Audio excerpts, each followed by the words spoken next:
ఈ రోజు అంబటి రాంబాబు గారికి ప్రాణహాని ఉంది. కేవలం ఆయన ఇంటి మీద దాడి కాదు, పోలీస్ స్టేషన్ లో కావచ్చు, రేపు జైల్లో కూడా ఆయన మీద దాడి జరగచ్చు. అలా ప్లాన్ చేస్తుంది ఈ తెలుగుదేశం పార్టీ. ఈ ప్రభుత్వమే దానికి బాధ్యత వహించాలి.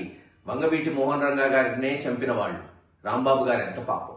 అందుకే చెప్తున్నాం, ఈ ప్రభుత్వమే రాంబాబు గారి ప్రాణాన్ని కాపాడాలి. అలాగే హైకోర్టులో కూడా వైఎస్ఆర్సీపీ పార్టీ పిటిషన్స్ అయిపోతుంది. ఏది ఏమైనా ఈ నీచమైన సంస్కృతిని మరి అరికట్టాలి. వైఎస్ఆర్సీపీ నాయకులు, కార్యకర్తలు సంయమనం పాటించండి, ఆలోచించండి. ఈరోజు ఎందుకు ఈ లడ్డనో ఫ్లెక్సీలను దాడులు చేస్తుందో తెలుగుదేశం? ఎందుకంటే ఈ ప్రభుత్వం విఫలమైంది, ఇచ్చిన మాటలు విఫలమైంది. మహిళలకు ఇస్తానన్న 1500 రూపాయల నెలకి గాల్లో గెలిచిపోయింది. నిరుద్యోగ భృతి లేదు. దీంట్లో ప్రజల్లో తిరుగుబాటు వస్తుందని ప్రజల మైండ్ డిస్ట్రాక్ట్ చేయడానికి, రాజకీయాలు మళ్లింపడానికి చంద్రబాబు నాయుడు గారు ఆడుతున్న నాటకాలు ఇవన్నీ.